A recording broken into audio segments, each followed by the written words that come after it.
Hello everyone. तो एक और क्वेश्चन है हमारे पास। ये question work energy power chapter का है। वर्क एनर्जी पावर, ठीक है। तो एक बार क्वेश्चन देख लेते हैं क्या लिखा हुआ है। String is used to pull a block of mass M, ठीक है, वर्टिकली है, ठीक है। तो पहले एक स्ट्रिंग बना लो भाई। एक स्ट्रिंग है, उसके नीचे कोई मान लो एक ब्लॉक है जिसका मास एम है। अच्छा, स्ट्रिंग को ऊपर खींचा जा रहा है। अगर स्ट्रिंग को ऊपर खींचा जा रहा है तो दिस इज वेरी ऑब्वियस, सब जानते हैं कि स्ट्रिंग में ऊपर की साइड यहाँ पे क्या बनेगा, टेंशन बनेगा। अच्छा, ब्लॉक स्ट्रिंग को नीचे की साइड खींचना चाहेगा विद फोर्स mg। अच्छा, और ये भी लिखा गया है, ये भी लिखा गया, अगर पढ़ोगे, इसको ऊपर खींचा गया बाय डिस्टेंस h, और एक्सेलरेशन कांस्टेंट है जो कि है g/3। मतलब इस ब्लॉक को ऊपर खींचा जा रहा है और ये ब्लॉक ऊपर जा रहा है विद एन एक्सेलरेशन g/3। ठीक है, चलेगा भाई। अब देखना ये ब्लॉक कितना ऊपर तक गया है।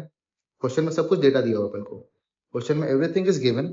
मान लेते हैं ये जो ब्लॉक है ऊपर गया है बाय हाइट h, सब कुछ दिया हुआ है डेटा।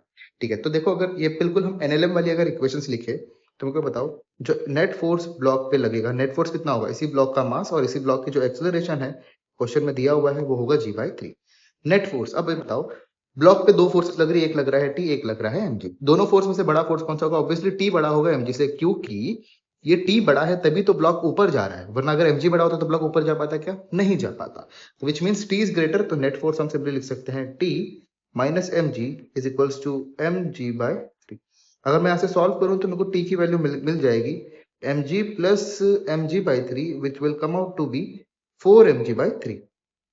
ठीक है, मुझे टेंशन की वैल्यू मिल गई 4mg/3। अब क्वेश्चन में दिया हुआ है, क्वेश्चन में दिया है find the work done. Question में खुद पूछा गया है find work done by tension in the string.